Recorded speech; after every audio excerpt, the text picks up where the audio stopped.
السلام علیکم ورحمۃ اللہ وبرکاتہ۔ اعوذ باللہ من الشیطان الرجیم، بسم اللہ الرحمن الرحیم۔ رب اشرح لی صدری ویسر لی امری واحلل عقدۃ من لسانی یفقہوا قولی، رب زدنی علما، اللہم فقہنا فی الدین۔ کیا حال ہے آپ سب کا؟ میں امید کرتی ہوں کہ آپ سب خیریت سے ہوں گی۔ اللہ تعالیٰ آپ سب کو صحت اور ایمان کی بہترین حالت میں رکھے ہمیشہ۔ ہمارا اس بک میرا جینا میرا مرنا کا آج 7th ٹاپک ہے حسن وصیت کے نام سے۔ بک کا پیج نمبر 37 اوپن کر لیجئے۔ سب سے پہلے ہم یہ دیکھتے ہیں کہ وصیت کیا ہوتی ہے۔ اس کو ہم اس طرح سے ڈیفائن کریں گے کہ اپنے کل مال کا 1/3 حصہ مرنے کے بعد کسی ایک کو یا زیادہ کو بانٹ کر دینے کا حکم دے جانا یا تحریر کر جانا وصیت کہلاتی ہے۔ یعنی کہ وصیت تحریری شکل میں بھی ہو سکتی ہے، ریٹن میں بھی، اور 2 گواہوں کی موجودگی میں ہم اپنی وصیت کسی کو بتا بھی سکتے ہیں۔ یہ دونوں طرح سے قابل عمل ہوگی۔ تو 1/3 حصہ کتنا ہوتا ہے؟ کل مال کے اگر 3 حصے کیے جائیں تو جو ایک حصہ ہے 1/3 وہ وصیت کے طور پہ دیا جائے گا، اور جو باقی 2 حصے ہیں وہ وراثت کا مال ہوگا اور وہ ورثہ کا حق ہے، وہ انہی میں تقسیم کیا جائے گا۔ تو مال میں سے سب سے پہلے جو وصیت کی گئی تھی وہ مال نکالا جائے گا، اور اس کے بعد باقی کا مال ورثہ میں تقسیم کیا جائے گا۔ وصیت ہم کچھ بھی کر سکتے ہیں کہ ہمارے مرنے کے بعد مال میں سے جو 1/3 حصہ ہے وہ کسی غریب کو دیا جائے، یا ہمارے رشتہ داروں میں سے وارثوں کے علاوہ ہم ان کے لیے بھی وصیت کر سکتے ہیں، یا کسی فلاحی ادارے کے لیے کر سکتے ہیں، یا صدقہ جاریہ کے طور پہ بھی اس رقم کو تقسیم کرنے کا کہہ سکتے ہیں، تو کہیں پہ بھی ہم دے سکتے ہیں۔ آگے ہم اس کی مزید ڈیٹیل پڑھیں گے انشاءاللہ۔ وصیت آخری حق ہے جو اللہ سبحانہ و تعالیٰ نے بندہ مومن پر عائد کیا ہے۔ آخرت کی کامیابی وہ روشن مستقبل ہے جس کے لیے بندہ مومن دنیا میں مسلسل کوشش اور جدوجہد کرتا ہے۔ اور یہ کوشش کس چیز کا نام ہے؟ 2 چیزوں کا، فرائض اور حقوق کی درست ادائیگی کا نام ہے۔ پہلے یہاں پہ فرائض کی بات ہو رہی ہے اور پھر اس کے بعد حقوق کی بات ہو رہی ہے، تو اس سے یہ پتہ چلتا ہے کہ آپ جتنی کوشش کے ساتھ اپنے فرائض اچھے ادا کریں گے تو اللہ تعالیٰ آپ کو آپ کے حقوق بھی اتنی ہی اچھی طرح سے دلوا دیں گے۔ لیکن پہلے دینے والے بنیں، دوسروں کے لیے اپنا دل اور حوصلہ بڑا کریں۔ تو یہ وصیت بھی اصل میں کیا ہے؟ دینے کی چیز ہے۔ تو اگر آپ کے پاس مال ہے اور آپ کی کوئی وصیت ہے تو اس کو فوراً تحریری شکل میں لے آئیں، مت انتظار کریں کہ ابھی تو بہت وقت ہے۔ کیا ہمیں پتہ ہے کہ کب ہمارا واپسی کا بلاوا آ جائے، یا اللہ تعالیٰ نے ہماری کتنی مہلت عمل رکھی ہے؟ کسی کو بھی نہیں پتہ، یا کئی بار اچانک موت بھی واقع ہو جاتی ہے۔ تو ایسی صورت میں اگر کسی انسان کے ذمے لوگوں کے کچھ اموال یا امانتیں ہیں اور اس نے وصیت تحریر نہیں کی تو اس کا وبال پھر اس پہ ہوگا۔ لہٰذا اپنی وصیت تحریری شکل میں لانی چاہیے، کیونکہ نبی صلی اللہ علیہ وسلم نے فرمایا، ایک صحیح حدیث سے ہمیں پتہ چلتا ہے کہ جو مسلمان وصیت کرنا چاہتا ہے وہ 2 راتیں بھی نہ گزارے الا یہ کہ اس کے پاس وصیت لکھی ہوئی ہو، یعنی اس کو بالکل ڈیلے نہیں کرنا چاہیے۔ ایک اور حدیث ہے، نبی صلی اللہ علیہ وسلم نے فرمایا، سیدنا ابو ہریرہ رضی اللہ عنہ سے روایت ہے، آپ سے سوال کیا گیا کہ یا رسول اللہ صلی اللہ علیہ وسلم کون سا صدقہ افضل ہے؟ تو آپ نے فرمایا، تمہارا وہ صدقہ افضل ہے جو تم اس درست صحت کی حالت میں دو جبکہ تم مال پر حرص رکھتے ہو اور ڈر بھی ہو کہ مال کم ہونے سے کہیں محتاجی یا فقر کا شکار نہ ہو جاؤں، اور اتنی دیر مت لگاؤ کہ جب جان حلق تک آ جائے تو کہنے لگو کہ فلاں کو اتنا اور فلاں کو اتنا دے دو، حالانکہ اب تو وہ فلاں کا ہو ہی چلا ہے۔ اس سے کیا پتہ چلتا ہے کہ وصیت کرنے میں بالکل بھی تاخیر نہیں کرنی چاہیے، یہاں تک کہ وہ وقت آ جائے جو انسان کی واپسی کا ہو، اور اس وقت انسان بتانا شروع کر دے کہ اس کو اتنا دینا ہے اور اس کو اتنا، حالانکہ وہ ٹائم اس طرح کا ہوتا ہے کہ عام طور پہ سینسز بھی ٹھیک طور پہ کام نہیں کر رہی ہوتی کہ انسان کوئی درست فیصلہ کر سکے۔ تو اس لیے اپنی وصیت پہلے سے لکھ کے رکھنی چاہیے۔ اب ہے وصیت کے درست ہونے کی شرائط۔ وصیت پر عمل کرنے کے لیے 3 شرائط ہیں۔ سب سے پہلی یہ تحریری ثبوت ہو یا کم از کم 2 مسلمان گواہ ہوں۔ یہاں پہ کہا جا رہا ہے کہ وصیت کا تحریری ثبوت ہو۔ وصیت لکھ کر رکھنے میں کیا حکمت ہے؟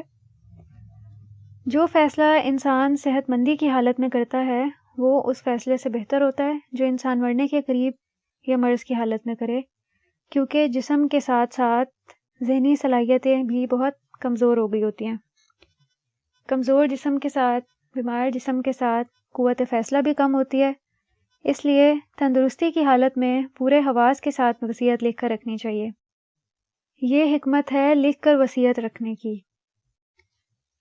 سیکنڈ پوائنٹ ہے کہ 1/3 سے زائد نہ ہو وصیت، کیونکہ 1/3 کے علاوہ جو باقی مال بچے گا وہ وارثوں میں تقسیم ہوگا، تو وصیت 1/3 سے زیادہ نہیں ہو سکتی۔ وصیت کا پہلے حکم یہ تھا سورۃ النساء آیت نمبر 11 کے نازل ہونے سے پہلے کہ جیسے انسان کی مرضی ہے ویسے ہی وراثت تقسیم ہوتی تھی، لیکن بعد میں شریعت نے وراثت کے احکام اتارے تو اب وصیت شریعت کے احکامات کے مطابق ہی نافذ ہوگی اور شرعی اصولوں کے مطابق ہی تقسیم کی جائے گی۔ تو سورۃ النساء آیت نمبر 11 میں اس کا بہت ڈیٹیل کے ساتھ ذکر ہے کہ کس کو وراثت میں سے کتنا حصہ ملے گا۔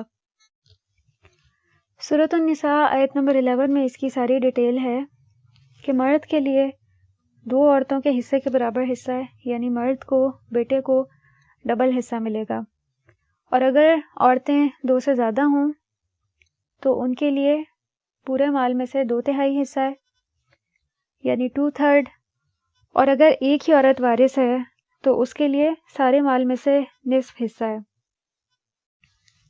یہاں پہ ایک اہم پوائنٹ نوٹ کر لیجئے کہ لڑکے کا حصہ لڑکی سے دگنا ہے۔ اس کی کیا وجہ اور حکمت ہے؟ کیونکہ معاشی ذمہ داریوں کا بوجھ اللہ تعالیٰ نے مرد پہ ڈالا ہے، اس وجہ سے اس کا حصہ ڈبل ہے۔ لیکن جب مرد کمانے کے قابل نہیں رہتا، مثلاً باپ یا دادا کی شکل میں، تو اس وقت ان کا حصہ عورت یعنی ماں اور دادی کے برابر ہوتا ہے، تب زیادہ نہیں ہوتا۔ لیکن بیٹے کی صورت میں وہ حصہ بیٹی سے ڈبل ہوگا۔ آج ہمارے معاشرے میں ورثہ کو ان کا پورا حق نہیں دیا جاتا، کیونکہ ہمارے دلوں میں مال کی محبت بہت زیادہ سرایت کر گئی ہے، خاص طور پہ عورتوں کو یعنی بہنوں اور بیٹیوں کو، جبکہ شریعت نے ان کا حق رکھا ہے اس مال میں۔ تو ہمارے مسلم معاشرے کو اس سلسلے میں مہاجر بھائیوں اور ان سارے مدینہ کا رول ادا کرنا چاہیے۔ انہوں نے کیا کیا تھا کہ انصار مدینہ نے اپنا آدھا مال مہاجرین بھائیوں کو دے دیا تھا، جبکہ شریعت نے تو ان سے ایسا کوئی تقاضا نہیں کیا تھا۔ انہوں نے کیا کیا؟ اپنے دلوں کو بڑا کیا، اپنے مہاجرین بھائیوں کی مدد کی۔ اور آج ہم یہ کہتے ہیں کہ ہمارے درمیان یعنی مسلمانوں کے درمیان محبت کیوں نہیں ہے، حسد اور نفرتیں کیوں ہیں؟ کیونکہ ہمارے دل بڑے نہیں ہیں۔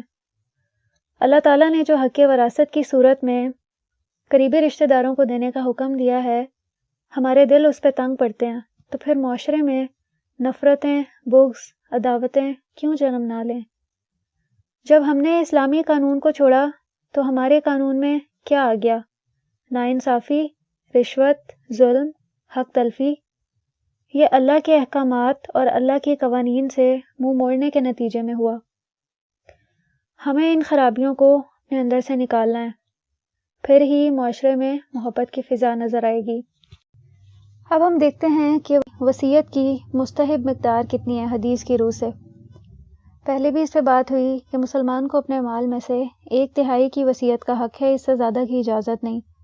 کیوں؟ کیونکہ صحیح حدیث سے بھی ہمیں پتہ چلتا ہے کہ سعد بن ابی وقاص رضی اللہ عنہ سخت بیمار ہوئے تو انہوں نے نبی صلی اللہ علیہ وسلم سے وصیت کے بارے میں مشورہ کیا، تو آپ نے فرمایا کہ 1/3 کی اجازت ہے اور 1/3 بھی بہت ہے۔ تو اے سعد، تم اپنے ورثہ کو خوشحال رہنے دو، یہ تمہارے لیے اس سے بہتر ہے کہ انہیں تنگ دست چھوڑ دو اور وہ لوگوں کے سامنے ہاتھ پھیلاتے رہیں۔ اے سعد، اللہ کی رضا کے لیے جو بھی خرچ کرو گے تمہیں اس کا اجر ملے گا، یہاں تک کہ جو لقمہ تم اپنی اہلیہ کے منہ میں دو۔ اس سے یہ مراد ہے کہ صرف صدقہ و خیرات کا ہی اجر و ثواب نہیں ملتا، بلکہ بیوی بچوں پہ بھی جو خرچ کیا جائے اس کا بھی اجر ملتا ہے۔ تو اس لیے بچوں پہ خرچ کرتے ہوئے دل تنگ نہیں ہونا چاہیے، خوشی سے خرچ کرنا چاہیے۔ سیدنا عبداللہ بن عباس رضی اللہ عنہ کا قول ہے کہ مجھے یہ پسند ہے کہ لوگ تہائی کی بجائے چوتھائی کی وصیت کیا کریں۔ تہائی کتنا ہوتا ہے؟ پورے مال کا 1/3، یعنی 3 حصے کیے جائیں اور اس میں سے 1 وصیت کا ہو۔ اور چوتھائی کتنا ہوتا ہے؟ 1/4، یعنی پورے مال کے 4 حصے کیے جائیں اور اس میں سے چوتھا حصہ وصیت کے طور پہ نافذ کیا جائے۔ وصیت کے درست ہونے کی شرائط میں جو تیسری شرط تھی وہ یہ تھی کہ وصیت وارث کے حق میں نہ ہو۔ ابتدائی اسلام میں جو حکم آیا تھا اس میں ورثہ کے حق میں بھی وصیت کی جا سکتی تھی، لیکن بعد میں یہ حکم منسوخ ہو گیا اور نئے حکم میں ورثہ کے حصے مقرر کر دیے گئے۔ تو پہلے جو وصیت کل مال پہ کی جا سکتی تھی وہ صرف 1/3 مال پر لاگو رہ گئی۔ تو وصیت وارث کے حق میں نہیں کی جا سکتی۔ جیسے بیٹا وارث ہے تو بیٹے کی موجودگی میں پوتا وارث نہیں ہوتا، پوتے کے حق میں وصیت کی جا سکتی ہے۔ جیسے اگر ایک بیٹا تنگ دست ہے تو اس کے بیٹے یعنی پوتے کے حق میں وصیت کی جا سکتی ہے، اس 1/3 مال میں سے اس کو فائدہ پہنچایا جا سکتا ہے۔ ایسا نہیں کہ وہ سارا 1/3 مال ہی اس کو دے دیا جائے، بلکہ تمام پوتے پوتیوں میں اس کو تقسیم کیا جا سکتا ہے۔ جو شرعی وارث نہیں بنیں گے ان کے حق میں وصیت کی جا سکتی ہے، لیکن لا وصیت لوارث، وارث کے حق میں کوئی وصیت نہیں ہوگی۔ اچھا، یہ جو 1/3 مال ہے جس کو وصیت کے طور پہ استعمال کیا جا سکتا ہے، ملک میں کچھ ایسے فلاحی ادارے بھی قائم کیے جا سکتے ہیں کہ جن کا مقصد یہ ہو کہ غریب لوگوں کی مدد کی جائے، مستحق لوگوں کی، اور ان فلاحی اداروں کو اس 1/3 مال سے سپورٹ کیا جا سکتا ہے، تو یہ دینے والے کے لیے بھی صدقہ جاریہ ہوگا۔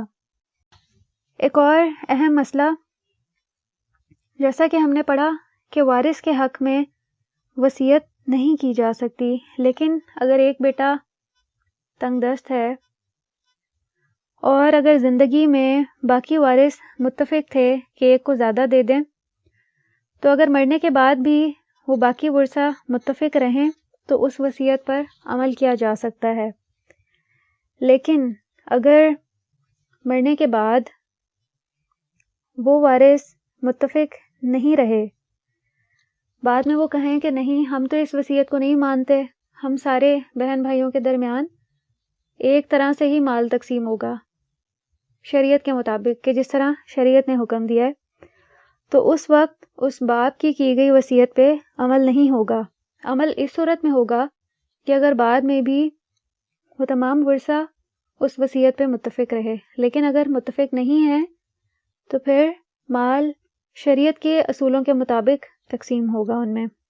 اگر کسی شخص کو یہ خدشہ ہو کہ اس کے مرنے کے بعد اس کی اولاد کے درمیان فتنہ و فساد برپا ہو سکتا ہے اور وہ شریعت کے اصولوں کے مطابق مال کی تقسیم نہیں کریں گے، تو وہ ان کے بارے میں وصیت بھی لکھ سکتا ہے، لیکن وہ وصیت اسی طرح سے ہونی چاہیے جس طرح سے شریعت نے سب کے حصے رکھے ہیں۔ تو اگر کوئی اس وصیت کو لکھتے ہوئے کسی ایک وارث کے حق میں زیادہ وصیت کر دیتا ہے تو اس کے لیے اس کے بارے میں قرآن کی ایک آیت ہے، لا تدرون ایہم اقرب لکم نفعا، تم نہیں جانتے کہ فائدے کے لحاظ سے تمہارے باپ داداؤں اور بیٹوں پوتوں میں سے کون تم سے نفع کے لحاظ سے زیادہ قریب ہے۔ فریضۃ من اللہ، یہ حصے اللہ کے مقرر کردہ ہیں۔ ان اللہ کان علیما حکیما، اور اللہ سب کچھ جاننے والا اور حکمت والا ہے۔ تو اگر کوئی شخص وارثوں کے حق میں اللہ کے مقرر کردہ حصوں سے زیادہ وصیت کرتا ہے تو وہ اس آیت کی روح سے اللہ کے علم و حکمت کی خلاف ورزی کرتا ہے۔ تو اس لیے وصیت لکھتے وقت بہت سوچ سمجھ کے لکھنی چاہیے اور وہ اسلامی اصولوں کے منافی نہ ہو، ورنہ وہ شخص گناہگار ہوگا۔ اب ہم دیکھتے ہیں ناقابل قبول وصیت کو، ایسی وصیت جس پر عمل نہیں کیا جائے گا۔ جو وصیت شرعی احکامات سے ٹکراتی ہو اس پر عمل نہیں کیا جائے گا، جس میں کسی کی حق تلفی ہوتی ہو، خصوصاً جب کہ وہ کسی مستحق وارث کے جائز حق میں محرومی یا زیادتی کا سبب بنتی ہو، تو وہ ناقابل عمل ہے۔ مثلاً بیٹا اور بیٹی کو ایک جتنا حصہ دے دیا جائے، جبکہ بیٹے کا حصہ کیا ہے؟ ڈبل ہے بیٹی سے، تو ایسی وصیت پہ عمل نہیں کیا جائے گا۔ حرام اور غیر دینی کاموں یا بدعت کے کاموں پر خرچ کرنے کے حوالے سے بھی وصیت کی جائے تو وہ نافذ نہیں ہوگی۔ موت کی مدہوشی یا سختی کی حالت میں کی گئی وصیت جس میں یادداشت کی محرومی بھی تھی، یا کوئی اور اس طرح کی وجہ کہ جس پر ورثہ کا اطمینان نہ ہو، تو اس کو کسی عالم دین سے پوچھ کر نافذ کیا جائے گا۔ وصیت کی 3 اقسام ہیں، 3 طریقوں پر وصیت کی جا سکتی ہے: وصیت برائے مال و اسباب، وصیت برائے حقوق و واجبات، اور وصیت برائے نصیحت و تزکیہ۔ سب سے پہلی ہے مال و اسباب۔ کوئی بھی مال، خواہ وہ زیور کی شکل میں ہو، کرنسی، بینک اکاؤنٹ یا کوئی اور جائیداد، اس میں سب شامل ہیں، تو اس مال کا 1/3 حصہ غیر وارثوں کے لیے، جس میں کوئی رشتہ دار ہو سکتا ہے جو وارث نہیں ہے، کوئی دوست یا کوئی اور فلاحی کام میں یہ 1/3 لگایا جا سکتا ہے، یا فی سبیل اللہ بھی خرچ کیا جا سکتا ہے۔ لیکن اس میں یہ دیکھیں کہ اگر کسی شخص کے پاس مال نہیں ہے یا کیش کی شکل میں نہیں ہے، اس کے پاس رقم، اس کے پاس گھر کا سامان ہے، تو کیا گھر کے سامان سے متعلق بھی وصیت کی جا سکتی ہے؟ بالکل۔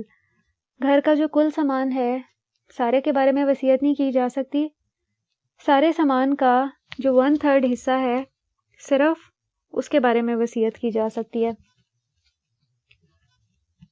سیکنڈ ہے وصیت برائے حقوق و واجبات۔ جیسا کہ سٹارٹنگ میں بھی میں نے ذکر کیا تھا کہ اگر کسی شخص کے ذمہ کوئی ادھار ہے یا قرض ہے تو اس کو اس بات کو وصیت میں مینشن کرنا چاہیے، یا اگر کچھ روزے نہیں رکھ سکا ان کا فدیہ، یا اگر زکوٰۃ دینے والی تھی وہ ادا نہیں کر سکا، یا اگر فرض حج کرنے کی اس نے نیت کر رکھی تھی اور اس کے پاس اسباب بھی تھے لیکن موت نے اس کو مہلت نہ دی، تو وہ اس کی بھی وصیت لکھے گا۔ حج بدل بھی ہو سکتا ہے، کسی دوسرے کی طرف سے حج ادا کیا جا سکتا ہے، لیکن اس کے جو تمام اخراجات ہیں وہ اس مرنے والے شخص کے مال میں سے دیے جائیں گے۔ یا اگر کوئی جائز نظر مانی ہوئی تھی اور وہ پوری نہیں کر سکا، یا اگر بیوی کا مہر ادا نہیں کیا تو وہ بھی اس کے مال میں سے ادا کیا جائے گا۔ تو اب ہم دیکھتے ہیں کہ مال وراثت کی تقسیم کس طرح سے ہوگی سٹیپ بائی سٹیپ۔ مرنے کے بعد جائیداد میں سے سب سے پہلے کفن دفن کا انتظام کرنا چاہیے، لیکن اگر کوئی اپنی طرف سے یہ کرتا ہے بیٹوں میں سے تو وہ کر سکتا ہے، لیکن اگر کوئی بھی آگے نہیں ہوتا تو اس کے اخراجات اس شخص کے مال میں سے نکالے جائیں گے۔ پھر اگر کوئی قرض ہے اس شخص کے ذمے تو وہ اس کے مال یا جائیداد میں سے ادا کیا جائے گا۔ یہ بھی اگر اس کے بیٹوں میں سے کوئی ادا کر دیتا ہے اس کی طرف سے نیکی سمجھ کے تو ٹھیک ہے، نہیں تو اس کے مال میں سے یہ قرض ادا کیا جائے گا۔ پھر اس کے بعد اس کے مال کو 3 حصوں میں تقسیم کیا جائے گا، جیسے کفن دفن، اس کا قرض ادا کرنے کے بعد جو باقی مال بچا اس کی مالیت 9 لاکھ ہے تو اس کے 3 حصے کیے جائیں گے۔ اس شخص نے اگر کوئی وصیت کی تھی تو اس میں سے 3 لاکھ وصیت کے طور پہ ادا کر دیے جائیں گے، اور جو باقی 6 لاکھ ہیں وہ ورثہ میں تقسیم ہوں گے۔ ایک اور اہم بات آپ یاد رکھ لیجئے، صحیح حدیث سے ہمیں پتہ چلتا ہے کہ قاتل مقتول کا وارث نہیں ہو سکتا، اسی طرح کافر یا مرتد مسلمان کا اور مسلمان کافر کا وارث نہیں ہو سکتا. یہ ہمیں صحیح حدیث سے پتہ چلتا ہے. تھرڈ ہے وصیت برائے نصیحت و تزکیہ. اس میں اپنی اولاد کو کوئی بھی اچھی نصیحت کر سکتے ہیں یا فیملی کے کسی اور ممبر کو، مثلاً حقوق اللہ کی پابندی کے بارے میں، امر بالمعروف و نہی عن المنکر کے بارے میں کہا جا سکتا ہے. اس کے علاوہ اگر آپ نے کوئی اپنا علمی ادارہ چھوڑا تھا تو اس کی دیکھ بھال کے حوالے سے وصیت کی جا سکتی ہے. اپنی اولاد کو نیکی کی تلقین کی جا سکتی ہے. لیکن ایسی وصیت نہیں کرنی چاہیے جس میں آپ کا ذاتی مفاد یا غرض ہو، جس میں دوسرے کو پابند بنایا جائے. جیسے اپنی اولاد کو یہ وصیت کرنا کہ ہر مہینے آپ کی طرف سے صدقہ کرنا ہے، یا ہر مہینے ضرور ایک بار قبر پہ آ کر مغفرت کی دعا کرنی ہے، یا آپ کی طرف سے قربانی کرتے رہنا ہے. تو اس طرح کی وصیت جس میں دوسرے کو پابند کیا جائے تو یہ درست نہیں ہے. اور ایک بات یاد رکھیں کہ بچے ہمیشہ والدین کے نقش قدم پہ ہوتے ہیں. اگر وہ اپنے والدین کو نیکی اور تقوی کی زندگی گزارتے ہوئے دیکھتے ہیں تو اس کا اثر اولاد پہ بھی ہوتا ہے، وہ بھی اس چیز کو فالو کرتے ہیں پھر. تو اس لیے اپنی اولاد کی تربیت اس طرح سے کرنی چاہیے کہ وہ ہمارے مرنے کے بعد ہمارے لیے صدقہ جاریہ بنے. ہم ان کے دل میں اللہ کی اور نبی صلی اللہ علیہ وسلم کی محبت پیدا کریں تو پھر ہمارے اس دنیا سے چلے جانے کے بعد بھی وہ اس چیز کے پابند ہوں گے. لیکن ایک بات اپنے ذہن میں رکھیں، ہم اپنی وصیت میں یہ بھی لکھ سکتے ہیں کہ ہمارا نماز جنازہ یا غسل وہ سب سنت کے مطابق ہو. اپنی قبر سے متعلق ہدایات کر سکتے ہیں کہ اگر کسی جگہ پہ قبر کو سادہ اور کچا نہیں رکھا جاتا اور اس پہ کوئی غیر اسلامی کام کیا جاتا ہے یا سنت کے خلاف ورزی کی جاتی ہے تو اپنی وصیت میں یہ لکھا جا سکتا ہے. اور یہ بھی لکھا جا سکتا ہے کہ وفات کے بعد جو تعزیتی رسومات اور بدعات ہوتی ہیں ان سے بھی اجتناب کیا جائے. نیکسٹ اب ٹاپک ہے غیر مسلم ممالک میں بسنے والے مسلمانوں کا وصیت و نصیحت لکھ رکھنا. یہ غیر ممالک میں ضروری ہے اس لیے کہ وہاں پہ اگر سرکاری سطح پہ وصیت نامہ اندراج نہ کرایا جائے تو عین ممکن ہے کہ میت کو وہاں غیر اسلامی طریقے سے دفنا دیا جائے، بلکہ اس کی تمام جو وراثت ہے وہ بھی سرکاری قبضے میں چلی جائے گی. تو اس لیے باہر کے ملک میں اگر اولاد مسلمان ہے، کیونکہ کافر اولاد کا تو وراثت میں کوئی حصہ نہیں ہے، اگر اولاد مسلمان ہے تو وہاں بھی شرعی تقسیم کے مطابق ان بچوں میں وراثت تقسیم ہوگی. لیکن اگر باپ یہ سمجھتا ہے کہ اگر اس نے وصیت نہ لکھی تو یہاں کا قانون ایسا ہے کہ میرے بچے محروم ہو سکتے ہیں، یا اس کو اپنی اولاد سے کچھ شر کا خدشہ ہو تو وہ خود بھی وصیت لکھ کے رکھ سکتا ہے. لیکن وہ شخص وصیت ایسے کر کے جائے کہ جس طرح شرعی اعتبار سے حصہ ملنا چاہیے. شرعی اعتبار سے کس طرح کہ اگر اس کی ایک بیٹی ہے اور ایک بیٹا ہے اور بیوی ہے تو وصیت کر جائے کہ مرنے کے بعد میری جائیداد کا 8واں حصہ میری بیوی کو ملے، جو باقی بچ جائے اس میں سے ڈبل میرے بچے کو دیا جائے اور سنگل میری بچی کو. یہ ہے شرعی تقسیم. یا کسی عالم دین سے بھی پوچھ کر کہ کس کو کتنا حصہ ملنا ہے وصیت کی جا سکتی ہے. اگر مرنے والے کو یہ ڈر اور خوف ہو کہ اس کی اولاد مرنے کے بعد شرعی طور پہ تقسیم نہیں کرے گی تو مرنے والے پر یہ ضروری ہے کہ تمام ورثہ کے لیے شرعی حق کے مطابق وصیت کرے، اس پر گواہ بنائے اور اس کو رجسٹرڈ کرا دے تاکہ مرنے کے بعد کوئی مستحق کا حق دبانا چاہے تو نہ دبا سکے اور فتنہ و فساد کا دروازہ بند ہو جائے. تو یہاں پہ ایک بات سمجھ لیجئے کہ وصیت پر مرنے کے بعد عمل کرنے کی کیا حکمت ہے. یعنی اگر باپ نے وصیت لکھ دی ہے کہ میرے بیٹوں کے لیے ڈبل حصہ ہے اور میری بیٹی کے لیے سنگل حصہ ہے، تو اس باپ کی زندگی میں عمل کیوں نہیں ہو سکتا، اس کے مرنے کے بعد ہی کیوں؟ اسلام کی اس کے پیچھے یہ حکمت ہے کہ زندگی کا تو کوئی اعتبار نہیں ہے نا، تو ہو سکتا ہے کہ باپ سے پہلے بیٹا فوت ہو جائے، تو ایسے میں باپ کو بیٹے کی وراثت میں سے حصہ ملے گا۔ تو اس لیے اسلام کی حکمت یہی ہے کہ وصیت پر اس شخص کے مرنے کے بعد عمل درآمد ہوگا، اس کی زندگی میں نہیں۔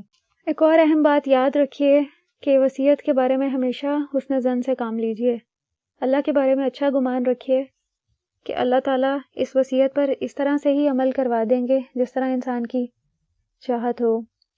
جیسے آپ نے پڑھا ہوگا کہ حضرت موسیٰ علیہ السلام اور خضر علیہ السلام جب ایک بستی میں گئے جہاں کچھ یتیم بچوں کا خزانہ دفن تھا، اور اللہ کے حکم سے انہوں نے اس کی جو دیوار تھی اس کو درست کر دیا، کھڑا کر دیا، اس کی تعمیر کر دی اور بغیر اجرت لیے۔ تو یہ اس نیک باپ کا اللہ سے حسن ظن تھا، اچھا گمان تھا کہ اللہ تعالیٰ نے ان یتیم بچوں کے اس مال کو اور خزانے کو محفوظ رکھا اور بہت سالوں بعد ان یتیم بچوں تک وہ مال پہنچا دیا۔ تو اسی طرح اگر ہم بھی اللہ سے حسن ظن رکھیں گے، اچھا گمان رکھیں گے کہ ہمارے مرنے کے بعد جو ہماری وصیت ہے اس پہ اسی طرح سے عمل ہو جس طرح ہم چاہتے ہیں، تو اللہ تعالیٰ ویسا کر دیں گے، کیونکہ اللہ تعالیٰ بندے کے ساتھ اس کے گمان کے مطابق معاملہ کرتے ہیں۔ اگر اچھا گمان رکھا جائے تو اللہ تعالیٰ اس کو گمان کے مطابق اچھا کر دیتے ہیں۔ اب ہم دیکھ لیتے ہیں انبیاء کی وصیت کہ انبیاء نے اپنی اولاد کو کیا وصیت کی۔ سب سے پہلے حضرت ابراہیم علیہ السلام کی وصیت کہ اذ قال لہ ربہ اسلم قال اسلمت لرب العالمین ووصى بها ابراہیم بنیہ ویعقوب یا بنی ان اللہ اصطفى لکم الدین فلا تموتن الا وانتم مسلمون۔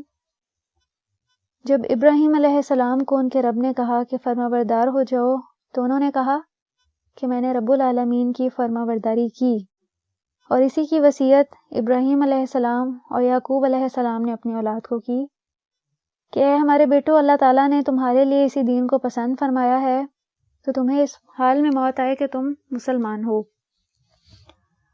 اور لقمان علیہ السلام نے اپنے فرزند کو کیا نصیحتیں کی تھیں کہ یا بنیہ لا تشرک باللہ ان الشرک لظلم عظیم، کہ اے میرے بیٹو اللہ کے ساتھ کسی کو شریک نہ ٹھہرانا، بے شک شرک بڑا بھاری ظلم ہے۔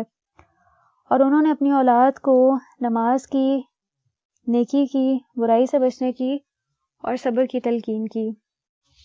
اسی طرح نبی صلی اللہ علیہ وسلم کی میراث میں کیا تھا کہ آپ صلی اللہ علیہ وسلم نے نہ کوئی دینار چھوڑا، نہ درہم، نہ کوئی غلام اور نہ لونڈی، صرف ایک سفید خچر چھوڑا جس پر آپ سواری کرتے تھے، یا کچھ جنگی ہتھیار تھے، اور جو زمین تھی وہ آپ مسافروں کے لیے صدقہ کر گئے تھے۔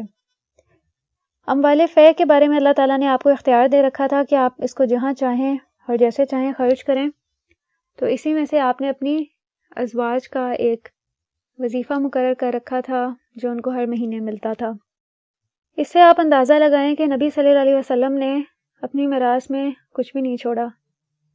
نبی صلی اللہ علیہ وسلم اللہ کا پیغام لے کر آئے تھے، حق لے کر آئے تھے، ان کے دل میں دنیا کی محبت نہیں تھی۔ آج ہمارے دلوں میں دنیا کی محبت اتنی زیادہ ہے کہ ہم تمام زندگی مال جمع کرنے میں لگا دیتے ہیں، اور اس مال کی محبت پھر ہمارے دلوں میں اتنی زیادہ ہوتی ہے کہ ہم یہ گوارا ہی نہیں کرتے، اور یہ سوچ بھی ہمیں نہیں آتی کہ یہ مال ہمارے بعد کسی اور کو ملے یا یہ مال تقسیم ہو جائے۔ تو اسی لیے پھر ہمارے دل تنگ پڑتے ہیں۔ جب ہمارے دلوں میں مال کی اتنی زیادہ محبت ہوتی ہے تو وہ محبت ہمارے بعد ہماری اولادوں میں بھی ٹرانسفر ہوتی ہے۔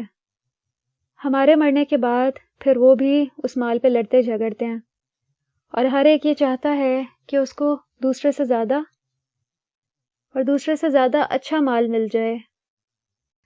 تو ہمیں یہ سوچنا اور سمجھنا چاہیے کہ ہم اس دنیا میں مسافر ہیں، ہمیں اپنے دلوں میں اللہ کی، اللہ کے دین کی اور قرآن کی محبت لے کر آنی ہے۔ جب یہ محبت ہمارے دلوں میں آئے گی تو پھر مال کی اور دنیا کی محبت نکل جائے گی دلوں سے۔ اور نبی صلی اللہ علیہ وسلم نے جو ایک وصیت کی وہ کیا تھی کہ ہمارے لیے اللہ کی سب سے بڑی نعمت وراثت میں جو چھوڑی وہ کیا تھی؟ نبی صلی اللہ علیہ وسلم نے فرمایا کہ میں تم میں 2 چیزیں چھوڑ کے جا رہا ہوں، اگر اسے مضبوط پکڑ لو گے تو کبھی گمراہ نہیں ہوگے، اور وہ 2 چیزیں کیا ہیں؟ اللہ کی کتاب قرآن اور دوسری میری سنت۔ ہمیں آپ کی وصیت پہ عمل کرتے ہوئے ان کو مضبوطی سے تھامنا ہے، قرآن اور سنت کو، تو ہم پھر کبھی گمراہ نہیں ہوں گے۔ یہ ہے نبی صلی اللہ علیہ وسلم کی اصل میراث۔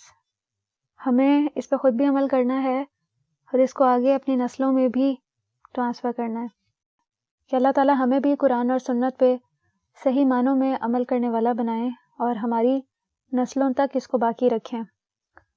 وآخر دعوانا ان الحمد للہ رب العالمین، سبحانک اللہم و بحمدک، نشہد ان لا الہ الا انت، نستغفرک و نتوب الیک۔